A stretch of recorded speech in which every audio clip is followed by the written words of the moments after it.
OnePlus புதுசா launch பண்ண இந்த OnePlus Bullet Wireless Z3 இயர்ஃபோன்ஸ்க்கான ரிவ்யூ தான் இந்த வீடியோல பார்க்க போறோம்.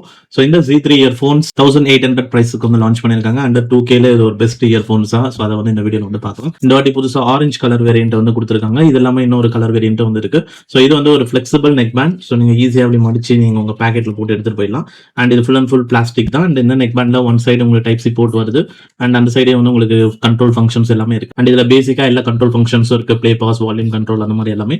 அண்ட் இந்த பட்ஸ்ல வந்து மேக்னெட்டிக் லாக் சப்போர்ட் இருக்கு. மேக்னெட்டிக் லாக்கோட ஃபோர்ஸ் ரொம்பவே நல்லா இருக்கு. அண்ட் இதுல கனெக்ஷன் சப்போர்ட் இருக்கு. இதை எடுத்தா கனெக்ஷன் ஆன் ஆகும். அகைன் லாக் பண்ண டிஸ்கனெக்ட் ஆயிடும். இன்ஸ்டன்டா உங்களோட ப்ரீவியஸ் டிவைஸ்ல வந்து பேர் ஆயிடும். அண்ட் ஃபர்ஸ்ட் டைம் கனெக்ட் பண்றீங்கனாலும் இதுல கூகுள் ஃபாஸ்பேர் சப்போர்ட் இருக்கு. இதை ஜஸ்ட் எடுத்தீங்க அப்படின்னாவே உங்களோட போன்ல டைரக்ட் பாக்ஸ் வந்துடும். ஈஸியா நீங்க வந்து கனெக்ட் பண்ணிக்கலாம். அண்ட் அது மட்டும் இல்லாம இந்த நெக் பேண்ட் இயர்ஃபோன்ஸுக்கு உங்களுக்கு ஹே மெலோடி அப்ளிகேஷன் சப்போர்ட்டும் இருக்கு. மேபி நீங்க Realme OnePlus Oppo மாதிரி யூஸ் பண்றீங்கன்னா ப்ளூடூத் செட்டிங்ஸ்ல போய் இதோட ஆப்ஷன்ஸ்லாம் நீங்க கஸ்டமைஸ் பண்ணிக்கலாம். அண்ட் ஆப்ல உள்ள ஆப்ஷன்ஸ் பாத்தீங்கன்னா இதுல OnePlus 3D ஆடியோ, அதாவது ஸ்பேஷியல் ஆடியோ ஆப்ஷன் இருக்கு. அண்ட் EQ கஸ்டமைஸ் பண்றதுக்கான ஆப்ஷன்ஸ் வந்து கொடுத்திருக்காங்க. அது மட்டும் இல்லாம இயர்பட்ஸ் கண்ட்ரோல்னு ஒரு ஆப்ஷன்ஸ் வந்து இருக்கு. பட் அதுல எதுவுமே நீங்க கஸ்டமைஸ் பண்ண முடியாது. பட் பேசிக்கா என்னென்ன ஃபங்க்ஷன்ஸ் இருக்கு எல்லாமே அதுல வந்து நீங்க வந்து தெரிஞ்சுக்கலாம். ஸோ மொத்தமா இதுல கொடுத்திருக்கிற ஃபீச்சர்ஸ் மொத்தமே வந்து பாத்தீங்கன்னா இதுதான். ஸோ இதுல சில ஃபீச்சர்ஸ் எல்லாம் வந்து மிஸ் ஆகுது காம்படிட்டர் இயர்போன்ஸோட கம்பேர் பண்ணும்போது. அது என்னன்றதை ஃபைனலா பார்க்கலாம். அதுக்கு முன்னாடி இப்போ இதோட மியூசிக் எக்ஸ்பீரியன்ஸ் வைஸ் பாத்தீங்கன்னா, ஸோ இதுல வந்து எனக்கு பிடிச்ச ஒரு சவுண்டிங் வந்து இருக்கு. இதோட சவுண்ட் சிக்னேச்சர் எப்படி இருக்குன்னா, இதுல கொஞ்சம் extra bass and extra mids வந்து இருக்கும். கிளாரிட்டி அந்த ட்ரபிள் ஏரியாஸ் வந்து ஒரு குட் எனஃபா வந்து இருக்கும். ஒரு தேவையான அளவுக்கு அந்த வோக்கல்ஸ் கிளாரிட்டி வந்து இருக்கும். ரொம்ப கிளாரிட்டியா வந்து இருக்காது. இதோட ஓவரால் சவுண்டிங்கே வந்து ரொம்ப கிளாரிட்டி ஃபோக்கஸ்டா வந்து இருக்காது. கொஞ்சம் வந்து ஸ்மூத்னஸும் வந்து பாத்தீங்கன்னா இருக்கும். எஸ்பெஷலி உங்களுக்கு இதுல அந்த மிட் ரேஞ்ச் வந்து நல்லா இருக்கு. மிட் ரேஞ்ச் அந்த லோவர் மிட் ரேஞ்ச் ஏரியா நல்லா இருக்கிறதுனால வோக்கல்ஸ் வந்து நல்ல ஒரு ஃபுல் பாடிடா ஒரு முழுமையான வோக்கல்ஸா வந்து இருக்கும். ஸோ நீங்க ஒரு சிங்கர் பேஸ்டு சாங் எல்லாம் கேட்பீங்க அப்படின்னா அந்த வோக்கல்ஸ் அந்த வரிகள் எல்லாமே நல்ல ஒரு முழு வடிவமா வந்து உங்களுக்கு அந்த வார்த்தைகள் வரும். நல்ல உச்சரிப்புகள் வந்து பாத்தீங்கன்னா இருக்கும். நேச்சுரலான அந்த ஒரு வோக்கல்ஸ் வந்து இருக்கும். வோக்கல் ஃபார்வர்டா அந்த மாதிரி ஒரு சவுண்டிங்கா இருக்கும். அண்ட் பிளஸ் பேஸோட பீட்ஸ்லயும் வந்து பாத்தீங்கன்னா ஒரு ஸ்மூத் டச்சோட அந்த பீட்ஸ் வந்து இருக்கும். பீட்ஸ்லயுமே ரொம்ப வந்து கிளாரிட்டியா ரொம்ப பஞ்சிரா அந்த மாதிரி இல்லாம அந்த பீட்ஸ்ல ஒரு ஸ்மூத்தான ஒரு பீட்ஸ் எஃபெக்டா வந்து இருக்கும். அண்ட் இதுல இன்னொரு OnePlus புதுசா பண்ணிருக்கிற அந்த விஷயம் என்னன்னா, அந்த EQல வந்து பாத்தீங்கன்னா உங்களுக்கு டெடிகேட்டடா பேஸ் வேவ் அப்படின்னு ஒரு ஆப்ஷன் கொடுத்திருப்பாங்க. அது ரொம்பவே வந்து யூஸ்ஃபுல்லா வந்து இருக்கு. அதை நீங்க எனபிள் பண்ணும் போதே நீங்க அந்த பேஸ் எக்ஸ்ட்ரா அந்த பீட்ஸ் வரதை வந்து ரொம்ப ஈஸியா உணர முடியும். ஆன் பண்ணி ஆஃப் பண்ணி பாருங்க, உங்களால ஈஸியா வந்து உணர முடியும். அண்ட் அதுல லெவல்ஸும் வந்து கொடுத்திருக்காங்க. வீக், ஸ்ட்ராங் அப்படின்ட்டு -10ல இருந்து +10 வரைக்கும் வந்து சப்போர்ட் இருக்கு. நீங்க +10 வச்சீங்கன்னா உங்களுக்கு எந்த அளவுக்கு பேஸோட எஃபெக்ட் வேணுமோ அந்த அளவுக்கு நீங்க அந்த +10 வச்சீங்கன்னா அதிகப்படியான பேஸ் எஃபெக்ட் வந்து கிடைக்கும். அண்ட் பிளஸ் இதுல இன்னொரு விஷயம் என்னன்னா, அந்த EQ ஒரு EQக்குமே அந்த நீங்க பேஸ் வந்து நீங்க யூஸ் பண்ணிக்க முடியும். சோ நான் வந்து பேலன்ஸ்டு அண்ட் பேஸ் இந்த 2 EQ மோஸ்ட்லி யூஸ் பண்ணேன். பட் ஆனா பேலன்ஸ்டுலயே வந்து உங்களுக்கு நல்ல ஒரு எக்ஸ்பீரியன்ஸ் வந்து இருக்கும். ஏன்னா நீங்க பேஸ் EQ செலக்ட் பண்ணும்போது சோ கிளாரிட்டி வந்து கொஞ்சம் கம்மியாகும். பட் ஆனா அந்த பேலன்ஸ்டுக்கும் பேஸ் EQக்கும் பார்க்கும்போது பெருசா ஒன்னும் கிளாரிட்டி டிஃபரன்ஸ் கிடையாது. அதனால நீங்க பேலன்ஸ்டு வச்சு பேஸ் வேவ் எனபிள் பண்ணிட்டு கொஞ்சம் ஸ்லைடர் உங்களுக்கு ஏத்த அளவுக்கு எந்த அளவுக்கு பேஸ் வேணுமோ அதை அட்ஜஸ்ட் பண்ணிட்டீங்கன்னா பேலன்ஸ்டு பிளஸ் ஒரு எக்ஸ்ட்ரா பேஸ் அந்த மாதிரி ஒரு சவுண்டிங் வந்து சூப்பரா வந்து இருக்கும். ஏன்னா இந்த சவுண்டிங்ல கேட்கும்போது உங்களுக்கு ரொம்ப மட்டியான சவுண்டும் வந்து இருக்காது. மெலோடிஸ் எல்லாம் கேட்கும்போது ரொம்ப சூப்பரா வந்து இருக்கும்.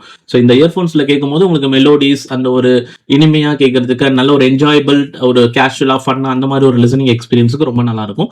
அதே மாதிரி பேலன்ஸ்டுல கேட்கும்போது எனக்கு பேஸ் வேணாம் அப்படின்னு நினைச்சீங்கனாலும் அந்த பேஸ் வேவ் ஆப்ஷன் டிசபிள் பண்ணிட்டீங்க அப்படின்னா பேஸ் ரொம்ப அதிகப்படியா வந்து தெரியாது. பேலன்ஸ்டா வந்து இருக்கும். பேஸ் வந்து நியூட்ரல் ஆயிடும். ஸோ அந்த மாதிரி ஒரு சவுண்டிங்ல வந்து உங்களால கேட்க முடியும். மொத்தத்துல கொஞ்சம் பேலன்ஸ்டா கேட்கணும்னு நினைச்சீங்கன்னா இதுக்கு போலாம். But at the same time இதுல sound stage and sound separation அதெல்லாம் பார்க்கும்போது அதெல்லாம் ஓரளவுக்கு டீசென்ட் குட்டா வந்து இருக்கு. ரொம்ப வைடான சவுண்ட் எக்ஸ்பீரியன்ஸ் வந்து இதுல வந்து இருக்காது. அண்ட் இன்னொரு முக்கியமான விஷயம், இதுல ரொம்ப ஃபெட்டிக் வந்து கிடையாது. இப்ப ரொம்ப வால்யூம் அதிகமா இருக்கும்போது ரொம்ப ஷார்ப்பாகி ரொம்ப அப்படியே கத்துற மாதிரி அந்த மாதிரி ரொம்ப ஷார்ப்பா அது வந்து ஒரு காது வலிக்கிற அளவுக்கு அந்த மாதிரி ஒரு சவுண்டிங் வந்து இதுல வந்து கிடையாது. தேவையான அளவுக்கு அதிகப்படியான வால்யூம் இருக்கு. 70-80% வால்யூமே ஒரு சூப்பரான ஒரு வால்யூம் வந்து உங்களுக்கு கிடைச்சிடும். என்னன்னா இப்போ நீ மொத்தத்துல இது வந்து ஒரு பேலன்ஸ்டா இருக்கிற மாதிரி சொல்ற. எல்லாமே உனக்கு கரெக்ட் லெவல்ல இருக்கு. பேக்ரவுண்ட் நாய்ஸும் வந்து கரெக்டா ரொம்ப அதிகமாகவும் இல்லை ரொம்ப கம்மியாகவும் இல்லை. ஆமா. வாய்ஸ் லெவல் வால்யூம் லெவலும் ரொம்ப அதிகமாகவும் இல்லை, கரெக்டா இருக்கு. கிளாரிட்டியும் கரெக்ட் லெவல்ல இருக்குன்ற மாதிரி சொல்ற. Correct correct correct correct correct. Okay. ரொம்ப எதுவும் உனக்கு மூவிங்ல இருக்கு அந்த ஏர் நாய்ஸ் கூட உனக்கு பெருசா அந்த அளவுக்கு டிஸ்டர்பிங்கா இல்லைல்ல? இல்ல. இவ்வளோ பரவாயில்ல. அது ஓரளவு மினிமைஸ் பண்ணுது. மொத்தத்துல எப்படி இருக்குது இந்த OnePlus Bullet Wireless Z3? மொத்தத்துல வந்து குட் அவ்வளோதான். அண்ட் அடுத்து பேட்டரி வைஸ் பார்க்கும்போது பேட்டரி ரொம்பவே இம்ப்ரெசிவான ஒரு பிளேபேக் ஹவர்ஸ் வந்து இருக்கு. ஸோ நான் கண்டினியூஸா 12 ஹவர்ஸ் யூஸ் பண்ணும்போதும் 30% ஆஃப் பேட்டரி தான் டவுன் ஆச்சு, 70% வந்து ஸ்டில் இருந்துட்டே இருந்தது. அண்ட் பிராண்ட் வந்து அப் டு 36 ஹவர்ஸ் வந்து கிளைம் பண்றாங்க 50% வால்யூம்ல. பட் 24 ஹவர்ஸ் ஈஸியா வந்து உங்களுக்கு வந்து கிடைச்சிடும், ஈவன் 70-80% வால்யூம் அப்படி யூஸ் பண்ணீங்க அப்படின்னாவே. அண்ட் சார்ஜிங் டைம் வைஸ் பாத்தீங்கன்னா இதுல 45 மினிட்ஸ் தான் வந்து ஆச்சு ஃபுல் சார்ஜ் கம்ப்ளீட் ஆகிறதுக்கு. டியூரிங் சார்ஜிங் ரெட் லைட் எரியும், சார்ஜ் கம்ப்ளீட் ஆயிடுச்சுன்னா ஒயிட் லைட் இண்டிகேஷன் வந்துடும். அண்ட் பிளஸ் உங்களுக்கு பாக்ஸ்ல வந்து உங்களுக்கு type A to type C cable கிடையாது. ஸோ அதனால நீங்க உங்க மொபைல் சார்ஜர் யூஸ் பண்ணி நீங்க சார்ஜ் பண்ணிக்கலாம். அண்ட் மொத்தத்தில் நான் ஒரு சிங்கிள் பேட்டரி சைக்கிள் தான் வந்து யூஸ் பண்ணியிருக்கேன். பட் மேபி நீங்க வந்து லாங் டேர்ம் ஒன் பிளஸோட புல்லட் யூசர் அப்படின்னா பேட்டரியோட பெர்ஃபார்மன்ஸ் எந்த அளவுக்கு இருக்குன்றத கமெண்ட் செக்ஷன்ல சொல்லுங்க. அண்ட் ஃபைனலி இப்போ இதோட கான்ஸ் டிஸ்அட்வான்டேஜஸ் பாத்தீங்கன்னா இதுல 3 விஷயம் வந்து மிஸ் ஆகுது. ஒன்னு வந்து ஏஎன்சி கிடையாது இதுல, அதுக்கப்புறம் இதுல கேம் மோட் அப்படின்ற ஒரு ஆப்ஷனே வந்து கிடையாது. அடுத்து இதுல டோல் கனெக்ஷன் சப்போர்ட் வந்து கிடையாது. இந்த 3 ஃபீச்சருமே ரியல்மி பட்ஸ் வயர்லெஸ் 5ல வந்து கிடைக்குது. பட் இதுக்கும் பார்க்கும்போது சவுண்ட் குவாலிட்டியில ரியல்மில வந்து சவுண்ட் சிக்னேச்சர் ரியல்மி வேற மாதிரி வந்து இருக்கும். ஸோ இப்போ இது ரெண்டுத்துக்கும் சவுண்டிங் டிஃபரன்ஸ் வந்து எப்படி இருக்கும் அப்படின்றத நான் அடுத்த வீடியோல வந்து ஷேர் பண்றேன். அண்ட் அவ்வளவுதான் இந்த OnePlus Bullet Wireless Z3 ஓட ரிவ்யூ. அண்ட் இந்த ப்ராடக்ட் லிங்க் வந்து டிஸ்கிரிப்ஷன்ல இருக்கும், செக் பண்ணி பாருங்க. அண்ட் இந்த ரிவ்யூ வீடியோ உங்களுக்கு பிடிச்சிருந்தா லைக் பண்ணிட்டு சப்ஸ்கிரைப் பண்ணிக்கோங்க. அண்ட் தேங்க்ஸ் ஃபார் வாட்சிங் திஸ் வீடியோ கைஸ்.